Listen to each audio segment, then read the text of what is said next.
இப்ப முக்கியமான கேள்வி என்னன்னா, செங்கோட்டையன் அவர்களால என்ன மாதிரியான அரசியல் தாக்கத்தை ஏற்படுத்த முடியும்? இரண்டாவது முக்கியமான கேள்வி என்னன்னா, செங்கோட்டையன் அவர்களை இயக்குவது பாஜகவா? இந்த மாதிரியான விஷயங்கள் யாருக்கு லாபத்தை தரும் அப்படின்ற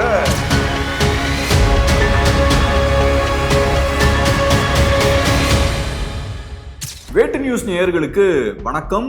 அதிமுகல இருந்து செங்கோட்டையன் அவர்கள் நீக்கப்பட்டிருக்கார். இந்த செய்தியை பொறுத்தளவுல இது பெரிய ஒரு சர்ப்ரைஸ் நம்ம சொல்ல முடியாது. ஏன்னா தொடர்ச்சியா செங்கோட்டையன் அவர்கள் இபிஎஸ்க்கு எதிராக நிறைய விஷயங்களை செஞ்சுட்டு வந்தாரு. ஸோ அந்த வகையில ஏதோ ஒரு கட்டத்துல செங்கோட்டையன் அவர்கள் கண்டிப்பா கட்சியில இருந்து நீக்கப்படுவார் அப்படின்ற ஒரு பார்வை ஸ்டார்டிங்ல இருந்தே இருந்தது. ஸோ அந்த வகையில இப்ப அதிமுகல இருந்து செங்கோட்டையன் அவர்கள் நீக்கப்பட்டிருக்கார். இப்ப முக்கியமான கேள்வி என்னன்னா, செங்கோட்டையன் அவர்களால என்ன மாதிரியான அரசியல் தாக்கத்தை ஏற்படுத்த முடியும்?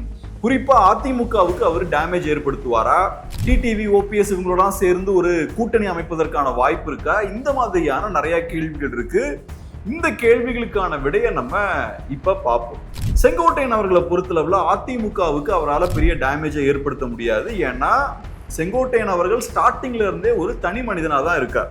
அவரு கூட பெரிய அளவுக்கு அதிமுக கூடிய நிர்வாகிகள் யாரும் வெளியே வரல. ஸோ அந்த வகையில ஒரு தனிநபரா தான் இருக்கார். ஸோ அரசியல் ரீதியா செங்கோட்டையன் அவர்களுக்கு பெரிய பாதிப்பை அதிமுகவுக்கு ஏற்படுத்த முடியாது. ஓட்ஸ் எல்லாம் அவரால் பெரிய அளவுல வாங்க முடியாது.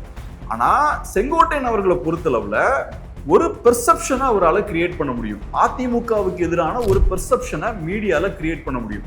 செங்கோட்டையன் அவர்கள் தொடர்ச்சியா மீடியாவை சந்திச்சு பேசினா அதிமுகவுக்குள்ள ஏதோ குழப்பம் போய்கிட்டு இருக்கு, அதிமுக அப்படின்ற கட்சி பலவீனமா இருக்கு, இந்த மாதிரியான ஒரு தோற்றத்தை அது பப்ளிக்ல கிரியேட் பண்ணும். ஸோ அந்த வகையில செங்கோட்டையன் அவர்களால அரசியல் ரீதியா பெரிய பாதிப்பை அதிமுகவுக்கு ஏற்படுத்த முடியலனாலும் ஒரு பெர்செப்ஷனை அதிமுகவுக்கு எதிராக கண்டிப்பா அவரால் கிரியேட் பண்ண முடியும். இரண்டாவது முக்கியமான கேள்வி என்னன்னா, செங்கோட்டையன் அவர்களை இயக்குவது பாஜகவா? பாஜக செங்கோட்டையன் அவர்கள் பின்னாடி இருந்து இயக்கிட்டு இருக்கா அப்படின்ற ஒரு கேள்வியும் இருக்கு.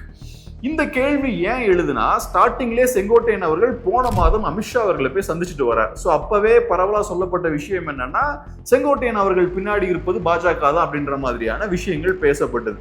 பட் இப்ப நடக்கக்கூடிய விஷயங்கள் வச்சு பார்க்கும்போது செங்கோட்டையன் அவர்கள் இபிஎஸ்க்கு எதிராக செயல்படுறார். ஸோ அந்த வகையில பாஜகவுக்கும் அது பெரிய தலைவலி தான்.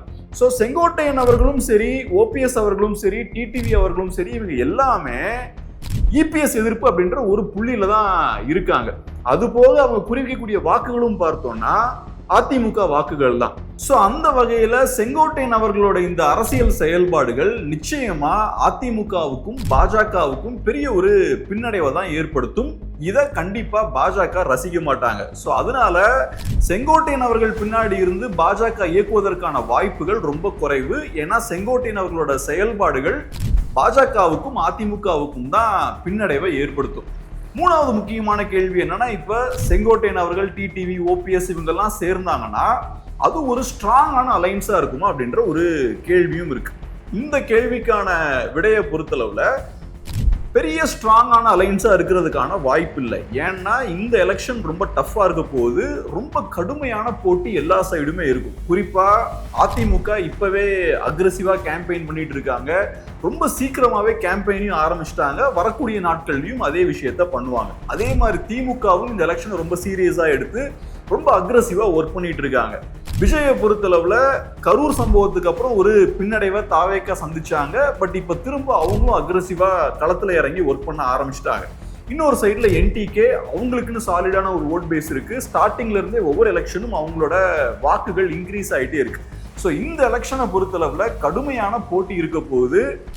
அதிமுக திமுக கூட்டணியை தாண்டி வேற நிறைய அரசியல் சக்திகளும் களத்துல இருக்காங்க. ஸோ இப்படி போட்டிகள் அதிகமா இருக்கும்போது ஓபிஎஸ் அவர்கள், டிடிவி அவர்கள், செங்கோட்டையன் அவர்கள்லாம் சேர்ந்து பெரிய தாக்கத்தை ஏற்படுத்த முடியுமா களத்துலன்னு கேட்டீங்கன்னா அதுக்கான வாய்ப்புகள் ரொம்ப குறைவு. ஏன்னா இப்ப டிடிவி அவர்களை பொறுத்தளவுல அவர் ஏற்கனவே கட்சி ஆரம்பிச்சு நிறைய எலெக்ஷன்ஸை ஃபேஸ் பண்ணியாச்சு. பெரிய தாக்கத்தை அவரால் ஏற்படுத்த முடியல. அதே விஷயம் தான் ஓபிஎஸ் அவர்களுக்கும் பெரிய தாக்கத்தை ஏற்படுத்த முடியல. ஸோ மக்களுக்கு அவங்க மேல இருக்கக்கூடிய நம்பிக்கையும் பார்த்தோம்னா ஸ்லோவா கம்மியாக ஆரம்பிக்கும். அது போக நான் ஏற்கனவே சொன்னது போல களத்துல போட்டியும் அதிகமா இருக்கு. ஸோ அந்த வகையில இவங்கனால பெரிய தாக்கத்தை ஏற்படுத்த முடியுமான்னு கேட்டீங்கன்னா அதுக்கான வாய்ப்புகள் ரொம்ப குறைவு. பட் இந்த அரசியல்வாதிகள்லாம் சேர்ந்து விஜயோட ஒரு கூட்டணி வச்சா மேபி ஓரளவுக்கு பெரிய தாக்கத்தை ஏற்படுத்தலாம். பட் அதுக்கு விஜய் அவர்கள் ஓப்பனா இருக்கணும். இவங்களோட கூட்டணி வைக்கிறதுக்கு விஜய் அவர்கள் விருப்பப்படணும். அது நடக்குமா இல்லையா அப்படின்றத நம்ம பொறுத்திருந்து தான் பார்க்கணும். சோ இப்ப கடைசியா எழக்கூடிய ஒரு முக்கியமான கேள்வி என்னன்னா, செங்கோட்டையன் அவர்கள் அதிமுக இருந்து நீக்கப்பட்டிருக்கார். அதே போல செங்கோட்டையன் அவர்கள் வரக்கூடிய நாட்கள்ல ஓபிஎஸ் அவர்களோடையும் டிடிவி அவர்களோடையும் சேர்ந்து அரசியல் பண்ணுவதற்கான வாய்ப்புகள் இருக்கு அப்படின்ற மாதிரியும் செய்திகள் வந்துட்டு இருக்கு. சோ இந்த மாதிரியான விஷயங்கள் யாருக்கு லாபத்தை தரும் அப்படின்ற கேள்வி இருக்கு. இந்த கேள்விக்கான பதிலை பொறுத்தளவுல கண்டிப்பா இது திமுகவுக்கு பெரிய லாபத்தை கொடுக்கும். ஏன்னா இப்ப செங்கோட்டையன் அவர்களும் சரி, ஓபிஎஸ் டிடிவி அவர்களும் சரி, அவங்க எல்லாமே இபிஎஸ் அவர்களை எதிர்த்து தான் அரசியல் பண்ணிட்டு இருக்காங்க. அவங்க குறிவைக்கக்கூடியதும் அதிமுகவோட வாக்குகளை தான். ஸோ அந்த வகையில இவங்களோட அரசியல் அதிமுகவோட வாக்குகளை உடைக்கிறதுக்கான வாய்ப்புகள் இருக்கு.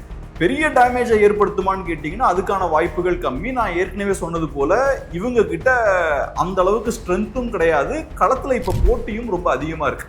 பட் இருந்தாலும் ஒரு சின்ன சதவீத அதிமுக வாக்குகளை இவங்கனால உடைக்க முடியும். ஸோ அந்த வகையில பாதிப்பு டெஃபினட்டா அதிமுகவுக்கு தான். அதுபோக இன்னொரு முக்கியமான விஷயம் என்னன்னா, இப்ப இபிஎஸ் அவர்கள் அக்ரெசிவா கேம்பெயின் பண்ணிட்டு இருக்காரு. திமுகவுக்கு எதிரான அரசியலையும் அக்ரெசிவா அவரு கையில் எடுக்கிறார். ஸோ அப்படி இருக்கும்போது அதிமுகவோட விருப்பம் என்னவா இருக்கும்னா, எல்லா ஊடக வெளிச்சமும் இபிஎஸ் பக்கம் திரும்பணும் அப்படின்றதா அவங்களோட விருப்பமா இருக்கும். பட் செங்கோட்டையன் அவர்களும் சரி, ஓபிஎஸ் டிடிவி இவங்கெல்லாம் சேர்ந்து இந்த மாதிரியான விஷயங்கள் செய்துட்டு இருக்கும்போது ஊடக வெளிச்சம் அந்த பக்கத்துல இருந்து இந்த பக்கம் ஷிஃப்ட் ஆகிறதுக்கு வாய்ப்பு இருக்கு. ஸோ அது இபிஎஸ் அவர்களுக்கு ஒரு பின்னடைவு தான். இப்ப பிரைம் டைம் டிபேட்ஸ் எல்லாம் பார்த்தோம்னா மோஸ்ட்லி அவங்க செங்கோட்டையன் இஷ்யூ வச்சுதான் அவங்க டிபேட் பண்ணிட்டு இருக்காங்க. ஸோ அப்ப என்ன ஆகுதுன்னா, இபிஎஸ் அவர்களுக்கு ஊடக வெளிச்சம் கிடைக்க மாட்டேங்குது. அது போக ஊடகங்கள்ல இது ஒரு விதமான ஒரு நரேட்டிவையும் செட் பண்ணுது. அதிமுக பலவீனமா இருக்கு, கூட்டணிக்குள்ள நிறைய சிக்கல்கள்லாம் இருக்கிற மாதிரியான ஒரு நரேட்டிவையும் செட் பண்ணுது. ஸோ அந்த வகையில இந்த விஷயங்களெல்லாம் வச்சு பார்க்கும்போது இது திமுகவுக்கு ஒரு விதமான அட்வான்டேஜ் அப்படின்ற மாதிரி தான் இப்போதைக்கு இருக்கு. வரக்கூடிய நாட்கள்ல இன்னும் நிறைய டெவலப்மெண்ட்ஸ்லாம் இருக்க போகுது. ஸோ என்ன மாதிரியான விஷயங்கள் வரக்கூடிய நாட்கள் நடக்க போகுது அப்படின்றத பார்ப்போம். இந்த வீடியோ உங்களுக்கு பிடிச்சிருக்கும் நம்புறோம். டெஃபினட்டா உங்களோட கமெண்ட்ஸையும் ஷேர் பண்ணுங்க. ரொம்ப நன்றி.